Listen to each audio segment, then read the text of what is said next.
शिवसेना उद्धव बाळासाहेब ठाकरे पक्षाचे नेते आदित्य ठाकरे बोलतात, थेट जाऊयात. हे सांगितलं. खरं तर आज उत्तर जे आलेलं आहे ते उपमुख्यमंत्री महोदयांकडून आलेलं आहे. अपेक्षित हेच होतं की राज्याचे जे प्रमुख असतात साधारणपणे मुख्यमंत्री त्यांच्याकडून उत्तर येणं अपेक्षित होतं. कदाचित ह्या सिस्टीममध्ये ह्या घटनाबाह्य सरकारमध्ये जास्ती पॉवर कोणाकडे हे आज आपल्याला स्पष्ट झालं असेल. पण एक चांगलं झालं आज की आजच्या पत्रकार परिषदेमध्ये उपमुख्यमंत्री महोदयांनीच पत्रकार परिषद घेतल्यामुळे त्यांना माईक खेचायचं किंवा चिठ्ठी देण्याची किंवा कानात सांगायची आज जास्ती मेहनत लागली नाही. जे उत्तर मुख्यमंत्र्यांकडून अपेक्षित होतं ते इथून आलेलं आहे. कदाचित हे उत्तर परत एकदा मुख्यमंत्री देतील सुद्धा. मी हीच अपेक्षा करतो की मुख्यमंत्र्यांनी याच्यावर बोलावं.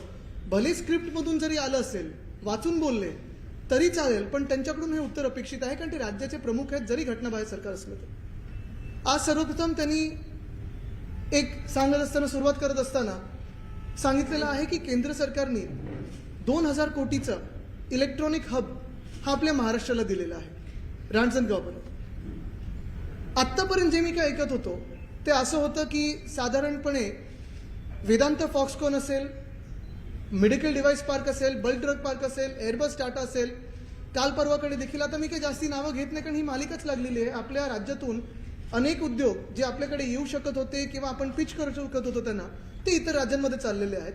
तसं हे एवढे सगळे उद्योग निघून गेल्यानंतर आम्हाला सांगितलं गेलं होतं किंवा गाजर दाखवलं गेलं होतं राज्याला की आता वेदांत फॉक्सकॉनपेक्षा मोठा उद्योग आपल्या राज्याला मिळेल. आकड्यांमध्ये आम्ही काही खेळ करू शकत नाही, कदाचित त्याच्यामुळे आमचं सरकार पडलं असेल. आणि आकडे दुसऱ्याचे घेऊन आपल्यात कसे दाखवायचे आणि घटनाबाह्य सरकार कसं बनवायचं, त्याच्यावर 3-4 महिने घटनाबाहेर सरकार कसं टिकवायचं, ह्याच्यात काही काही लोक माहीर असतात, जादूगर असतात आणि त्यांनी आकड्यांचा खेळ पुन्हा एकदा केलेला आहे.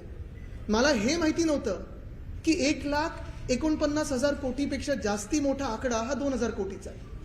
आत्तापर्यंत आम्हाला जे सांगितलं जात होतं तिथे 1.5 लाख कोटी कुठे आणि 2,000 कोटी कुठे. ठीक आहे, प्रत्येक पैसा हा महत्त्वाचा असतो, प्रत्येक रुपया जो आपल्या राज्यात गुंतवणूक म्हणून येतो तो महत्त्वाचा असतो.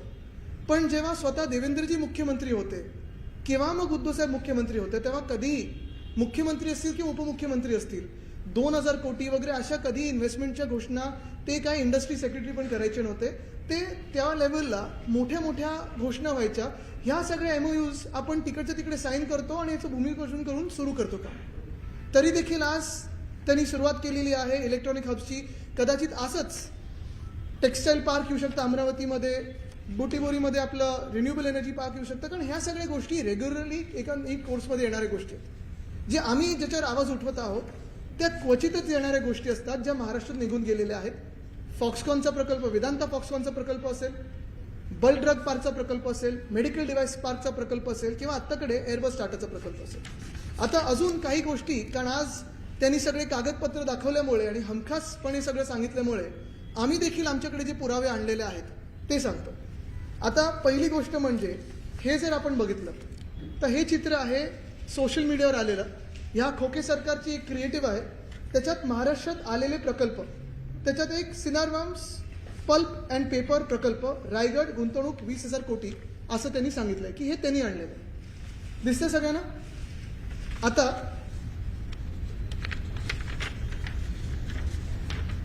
हा ट्विट MIDCचा आहे 23/5/2022. 23/5/2022 मध्ये डॅव्हॉसमध्ये असताना नितीन राऊत साहेब, देसाई साहेब आणि मी तिथे असताना ह्या प्रकल्पाचा MOU साईन झालेला. हा प्रकल्प महाविकास आघाडी सरकारच्या काळी आलेला. तो प्रकल्प त्यांच्या क्रिएटिव्हवर गेलेला. ठीक आहे, मी हेच सांगतोय की अनेकदा असं होत असतं की मागच्या सरकारची कामं हे सरकार करत असतं. जसं आम्ही जे MTHLचं काम सुरू केलेलं किंवा इतर काही कोस्टल रोडचं असेल, कदाचित हे क्रेडिट घेऊ शकतील. पण महत्त्वाची गोष्ट ही आहे की जेव्हा तुम्ही सांगता की आम्ही काही केलंच नाही आणि तुम्हीच सगळं करत असताना तुमच्या क्रिएटिव्हवर आलेलं महाविकास आघाडी सरकारच्या काळी झालेलं हे MOU प्रकरण आलेलं आहे. हे ठीक आहे, ही एक गोष्ट मला आपल्या सर्वांना दाखवायची होती कारण ह्या सगळ्या कामांमध्ये हे त्यांनी क्रेडिट घेतलेलं आहे. दुसरी गोष्ट म्हणजे आता सगळ्यात महत्त्वाचा विषय तो म्हणजे आज कधीही एवढं खोटं बोलणं मी ऐकलं नव्हतं ह्या राज्यात जेवढं आज मी त्या प्रेस कॉन्फरन्समध्ये ऐकलं किंवा दिशाभूल करण्याचा प्रयत्न झाला असेल. मी हे नाही म्हणत की उपमुख्यमंत्री महोदयांना खोटं बोलायचं होतं किंवा महाराष्ट्राची दिशाभूल करायची होती. पण नक्की एक गोष्ट आहे की त्यांना जे ब्रीफिंग मिळालेलं आहे त्यांच्या डिपार्टमेंटकडून असेल, त्यांच्या टीमकडून असेल, हे चुकीचं मिळालेलं. त्यांनी जो एक ती बातमी दाखवली देसाई साहेबांची, माझ्याकडे इथे असेल ती बातमी. हां, Foxconn won't set up propose unit in Maharashtra says Shiv Sena minister. ही आहे साधारणपणे जानेवारी 2020ची बातमी. आता ही बातमी आहे वेदांताची. ह्याच्यात बातमीमध्ये जर त्यांनी पूर्ण बातमी वाचली असती तर त्यांना कळलं असतं की ह्याच्यात Desai's comments finally set the record straight on Foxconn's proposed $5 billion investment in the state to set up a plan to make mobile phones and components to help create 50,000 jobs by 2020. हे वेदांताचं जे होतं, हे वेदांताचं नाही, फॉक्सकॉनचं जे होतं हे मला वाटतं 2016मध्ये मॅग्नेटिक महाराष्ट्रामध्ये सही केलेला हा MOU होता. त्याच्यानंतर फॉक्सकॉन त्यांनी तामिळनाडूमध्ये जागा बघितली आणि मग मला वाटतं USA ला गेले आणि तिथे प्रोडक्शन सुरू झालं. महाराष्ट्रात 5 वर्ष आल्या नसल्यामुळे MOUची जी जागा त्यांनी निश्चित केलेली MIDC कडून ती लॅप्स झाली आणि त्याचं उत्तर हे देसाई साहेबांनी मला वाटतं तिथे हाऊसमध्ये वगैरे दिलं असेल. पण हे सगळंच आता बघा, 2 factories in TN for now हे त्यावेळी देखील देवेंद्र फडणवीस साहेबांनी आणलेला प्रस्ताव तो त्यावेळी तामिळनाडूमध्ये केला आणि नंतर दुसरा प्रस्ताव US मध्ये केला. हा तो फॉक्सकॉनचा आहे. त्या फॉक्सकॉनमध्ये आणि वेदांता फॉक्सकॉनमध्ये जरी फॉक्सकॉन कंपनी ही एक असली तरी त्या दोन्ही प्रकल्पांमध्ये जमीन आसमानाचं अंतर आहे. वेदांता फॉक्सकॉन हा प्रकल्प सेमीकंडक्टर चिपसाठी होता, ह्या मोबाईल फोनसाठी नव्हता. तर माझी ही विनंती राहील उपमुख्यमंत्री महोदयांना की कृपा करून महाराष्ट्राला दिशाभूल करण्याचा प्रयत्न सोडून द्या, इथे बदनामीचा प्रयत्न सोडून द्या. 2 वेगळे प्रस्ताव आहेत, ते प्रस्ताव वेगळ्या वेगळ्या वेळेला आले होते. 2020मध्ये जो प्रस्ताव अमान्य झाला किंवा रद्द झाला किंवा लॅप्स झाला तो एवढ्यासाठीच झाला कारण जी फॉक्सकॉन कंपनी 2015मध्ये MOU सही करून बसलेली त्यांनी ती जागा घेतलीच नाही, ते दुसरीकडे गेले आणि म्हणून तो प्रकल्प रद्द झाला. तिसरी गोष्ट ही येते की आता ह्याच्यात सांगितलं गेलं, आता हे कालपासून मी बघतोय, हे एक टेबल आहे. हे सगळीकडे टेबल थोडं काही काही ठिकाणी मला वाटतं पुण्यात असेल, डोंबिवलीमध्ये वगैरे असेल, काही काही लोकांनी होर्डिंग बॅनर केलेले आहेत त्या टेबलमध्ये. 3 गोष्टी ह्या टेबलमध्ये दिलेल्या आहेत. पहिलं म्हणजे वेदांता फॉक्सकॉन, 1,49,000 कोटी, रोजगार निर्मिती 1.5 लाख, प्रकल्प राज्याबाहेर गेल्याचं तारीख आणि वर्ष सप्टेंबर 2020 गुजरातमध्ये होणार असे निश्चित झाले. कंपनीने तशी घोषणाही केली.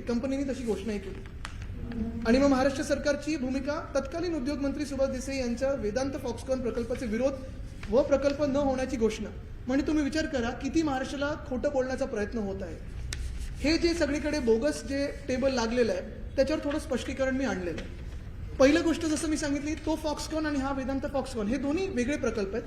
दुसरं म्हणजे आता तुम्हाला पूर्ण टाईमलाईनच सांगतो कारण ही टाईमलाईन मी सगळ्यांसाठी आणली आहे, कदाचित मी तुम्हाला प्रिंटआउट काढून पण देईन. टाईमलाईन अशी आहे वेदांता फॉक्सकॉनची. 15 डिसेंबर 2021 केंद्र सरकारने 76,000 कोटीचा सबसिडी आउटले त्यांनी जाहीर केला, जिथे सेमीकंडक्टर आणि डिस्प्ले पॉलिसी आणली. 76,000 कोटीची सबसिडी त्यांनी जाहीर केली. 5 जानेवारी 2022 एक्सप्रेशन ऑफ इंटरेस्ट वेदांतानी महाराष्ट्र सरकारला दिले, तसंच गुजरातला दिले, कर्नाटकाला दिले, तेलंगणा दिले as per Vedanta's market study. 11 जानेवारी 2022 गव्हर्नमेंट ऑफ महाराष्ट्राने त्यांना रिस्पॉन्स दिला, एक्सप्रेशन ऑफ इंटरेस्टला इन प्रिन्सिपल अप्रुव्हल दिलं. आणि मला वाटतं साधारणपणे 16 जानेवारीला वेदांतानी परत एकदा लिहिलं, थोडी क्लॅरिफिकेशन मागत. 20 जानेवारीच्या आसपास मला वाटतं देसाई साहेब माझी त्यांची सगळ्यांची ऑनलाईन झूमची बैठक झाली. त्याच्याच आधी 19 जानेवारी 2022ला देसाई साहेबांनी स्वतःहून पत्र लिहिलं वेदांता फॉक्सकॉनचे जे चेअरमन होते अनिल अग्रवाल साहेबांना की आम्ही जर महाराष्ट्रात तुम्ही आलात तर स्वागत करू आणि जो काही सपोर्ट आहे तो देऊ. 28 जानेवारी 2022 काही परत क्वेरी त्यांच्याकडून आल्या जे आपण क्लॅरिफिकेशन दिलेलं त्याच्यावर, आणि आपण पुन्हा एकदा 1 फेब्रुवारी 2022ला सगळे जे काही क्लॅरिफिकेशन होते ते त्यांना सबमिट केले होते. 19 फेब्रुवारीला वेदांताच्या टीमनी कन्फर्म केलं की आम्ही 24 फेब्रुवारीला साईट व्हिजिट करू. 24 फेब्रुवारी 2022ला डिटेल साईट व्हिजिट झाली. तळेगावला गेले, टीम जाऊन बघून आली. त्यांच्यासोबत त्यांचे BCG चे पार्टनर होते, त्यांच्यासोबत वेगळ्या वेगळ्या टेक्निकल टीम्स होत्या. त्यांनी सगळा रिपोर्ट बनवला आणि 5 मार्च 2022 पासून डिटेल साईट व्हिजिटचं पूर्ण जे काही डेटा होता तो सरकारबरोबर आणि वेदांता फॉक्सकॉनबरोबर शेअर केला गेला. 3 मे पुन्हा एकदा साईट व्हिजिट झाली वेदांताचे टेक्निकल पार्टनर फॉक्सकॉनने. 5 मेला वेदांतानी दुसरं एक्सप्रेशन ऑफ इंटरेस्ट फ्लोट केलं. तिथे देखील आपण महाराष्ट्र सरकार म्हणून त्यांना पुन्हा एकदा जे काही ॲप्लिकेशन द्यायचं होतं ते दिलं. 6 मेला मी देसाई साहेब आम्ही दोघंही डॅबॉसमध्ये असताना त्यांची भेट घेतली तिथे आणि त्यांना देखील सांगितलं नाही सॉरी डॅव्हॉसला नाही, 6 मे 2022ला आम्ही महाराष्ट्रात भेट घेतली. त्याच्यात मी होतो, देसाई साहेब होते, चीफ सेक्रेटरी होते. मला वाटतं सह्याद्रीला ती भेट झाली, त्याच्यावर आपण ट्विट पण केलं. 14 मेला 2022ला वेदांताने इन्व्हेस्टमेंट ॲप्लिकेशन गव्हर्नमेंट ऑफ महाराष्ट्राला पाठवलं, डिटेल्ड वर्किंग करून त्यांच्या संपूर्ण प्रोजेक्टसाठी, की केंद्र सरकारचा काय हिस्सा राहील, राज्य सरकारचा काय हिस्सा राहील, त्यांचा काय हिस्सा राहील, हे सगळं त्यांनी आम्हाला सांगितलं. आम्हाला म्हणजे MIDCला. 24 मे 2022ला देसाई साहेब आणि मी आणि मला वाटतं नितीन राऊत साहेब पण होते आपल्या बैठकीत. आम्ही डॅव्हॉसला इंडियाचं जे आपलं देशाचं जे पूर्ण सिम्पोजियम होतं, जे एक हाऊस होतं, इंडिया हाऊस, इंडिया पॅव्हिलियन, तिथे वेदांताचे जे अनिल अग्रवाल साहेब आहेत त्यांची भेट घेतली आणि त्यांना देखील सांगितलं की जो काही सपोर्ट तुम्हाला महाराष्ट्रात यायला लागेल तो संपूर्णपणे आम्ही द्यायला तयार आहोत, कारण आम्हाला ही इंडस्ट्री आणायची आहे. ह्याच्यातून जसं आता हे इलेक्ट्रॉनिक हब जे आलेलं आहे हे 2000 कोटीचं आहे. हे काही वेदांत एवढं इलेक्ट्रॉनिक सिटी करणार नव्हती, हे छोटं हब आहे. जे वेदांताबरोबर येणार होतं त्याच्यासोबत 160 क्लस्टर इंडस्ट्रीज येणार होते. ते आणि वेदांता फॉक्सकॉन आम्हाला महाराष्ट्रात पाहिजे. जे काही करायला पाहिजे ते आम्ही करू, केंद्र सरकारला पण आम्ही सांगू असं सांगितलं. 13 जून 2022 टेंटेटिव्ह इन्सेंटिव्ह आणि इन्फ्रास्ट्रक्चर पॅकेज गव्हर्नमेंट ऑफ महाराष्ट्राने दिलं, पेंडिंग ऑफ HPC आणि कॅबिनेट अप्रुव्हल. कारण HPC हे चीफ सेक्रेटरीना जशी वेळ असते आणि थर्ड तसं ते घेतात. 24 जून 2022 फॉक्सकॉनचे जे चेअरमॅन आहेत, वेदांताचे नाही फॉक्सकॉनचे, मिस्टर यंग ल्युआन, त्यांनी आणि काही लोकांनी, मला वाटतं देसाई साहेब आपण देखील दिल्लीला जाऊन त्यांची भेट घेतली. 24 जून 2022. त्यानंतर सरकार पाडलं गेलं, गद्दारी झाली, सरकार पाडलं. 14 आणि 15 जुलैला एक पत्र, मला वाटतं 15 जुलैचं एक पत्र आहे जे घटनाबाह्य मुख्यमंत्री महोदयांनी वेदांता फॉक्सकॉनचे जे चेअरमॅन आहेत त्यांना लिहिलं आणि सांगितलं की तुम्ही महाराष्ट्रात या, आम्ही तुमचं स्वागत करतो. 15 जुलै 2022 हाय पॉवर कमिटी झाली चीफ सेक्रेटरीच्या अध्यक्षाच्या खाली आणि मग त्यांनी 35,000 कोटी आणि बाकीचे इन्सेंटिव्ह ह्याच्यासाठी मान्यता दिली. लक्षात घ्या, तळेगाव आणि धोलेरा ह्याच्यामधला फरक मला वाटतं काही चॅनल्सनी दाखवलेला आहे, त्यांच्याच जो कन्सल्टंटनी दिलेला. 35,000 कोटी म्हणजे गुजरातपेक्षा 10,000 कोटीहून जास्ती आपण सबसिडी दिली होती, तरी देखील इथे तो प्रोजेक्ट आला नाही. 26 जुलैला आपल्याला आठवत असेल ही सगळी भेट, 26 जुलैची भेट आहे. वेदांता आणि फॉक्सकॉनची जी टीम होती, आकाश हेपर ते आणि बाकीचे सगळे त्यांचे लोक हे मुख्यमंत्री उपमुख्यमंत्री महोदयांना भेटले.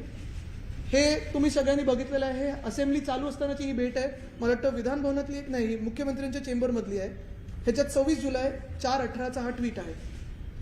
मग एवढं सगळं हे जे काही झालेलं आहे, हे बघा इथे पण आहे.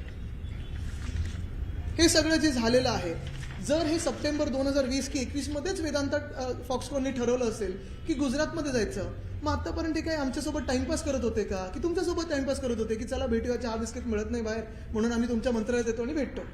आता हे झाल्यानंतर पुन्हा एकदा 27 ऑगस्टला मला माझ्या माहितीप्रमाणे DCM साहेब आणि अनिल अग्रवाल साहेब भेटले आणि 5 सप्टेंबरला पुन्हा एकदा फॉर्मल इन्व्हिटेशन दिलं गेलं होतं.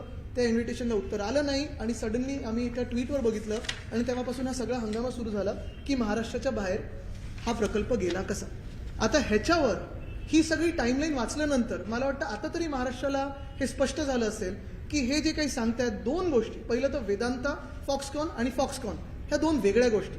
दुसरी गोष्ट म्हणजे सप्टेंबरमध्येच मागच्या वर्षी ठरवलेलं किंवा आमच्याच वेळी ठरवलेलं की गुजरातमध्येच जायचं, हे खोटं आहे. दोन्ही गोष्टी या खोट्या आहेत. हे सरकार खोटं बोलत आहे. जसं खोके सरकार आहे तसं खोटं सरकार आहे. मग एवढं जर खोटं बोलत असतील मग हे भेटलेच कशाला, ट्विट कशाला केलं. आपल्याला हे पण आठवत असेल की जे मुख्यमंत्री हाऊसमध्ये बोलले, एकतर वेदांता फॉक्सकॉनचा एकेरी उल्लेख करून की तो वेदांतावाला आलेला 4 लाख कोटी घेऊन येणार आहे, म्हणजे एक तर चुकीची फिगर सांगितली. 1,49,000 कोटीची फिगर ही 4 लाख कोटी सांगितली. MIDC जर्नलमध्ये त्याच महिन्यामध्ये 1 लाख कोटीची फिगर सांगितली. हे सगळं होत असताना जर आधीच ठरलं असेल त्यांचं तिथे जायचं, मग जसं तुम्ही आमचे आमदार पळवले तसं तुम्हाला तिथून पळवून आणायचं होता का हा प्रकल्प? मग तुम्ही गुवाहाटीला तरी न्यायचा होता तो प्रकल्प, म्हणजे आला असता सोबत तुमच्या. तर हे झालं. तिसरी गोष्ट म्हणजे त्याच्यानंतर आपण बघितलं असेल बल्क ड्रग पार्क. ह्याच टेबलमध्ये सगळीकडे दिलेलं आहे की बल्क ड्रग पार्क, आणि आज उपमुख्यमंत्री महोदय देखील बोललेले आहेत की बल्क ड्रग पार्क आणि medical device park. Bulk drug park जो आम्ही रोह्यामध्ये आणणार होतो, रायगड जिल्ह्यात आणणार होतो, आणि मेडिकल डिव्हाइस पार्क जो आम्ही ऑरिक सिटीमध्ये आणणार होतो, संभाजीनगर जिल्ह्यात आणणार होतो. ह्या दोघांसाठी कुठचाही प्रस्ताव असेल तर दाखवावा वगैरे. 2 प्रस्ताव दिलेले. बल्क ड्रग पार्कसाठी 30 ऑगस्ट 2021ला शासनाचा प्रस्ताव हा केंद्र सरकारकडे गेला होता. मेडिकल डिव्हाइस पार्कसाठी 14 ऑक्टोबर 2021ला शासनाचा प्रस्ताव हा केंद्र सरकारकडे गेला. हे दोन्ही प्रस्ताव आहेत. बरं ते काय, त्याच्याही पुढे जाऊन ह्याच्यात जसं दिलेलं आहे की दोन्ही सरकारनी प्रस्तावच पाठवला नाही, हे खोटं टेबल आहे. मग ठीक आहे, आम्ही जर खोटं बोलत असू, मग हे देसाई साहेबांचे ट्विट्स हे काही खोटे आहेत का? हे पहिलं प्रेझेंटेशन देताना उद्धव साहेबांना, जेव्हा उद्धव साहेब मुख्यमंत्री होते, बल्क ड्रग पार्कबद्दल. दुसरं, चला हे अंतर्गत प्रेझेंटेशन असेल, ही बातमी तर खोटी नसू शकते.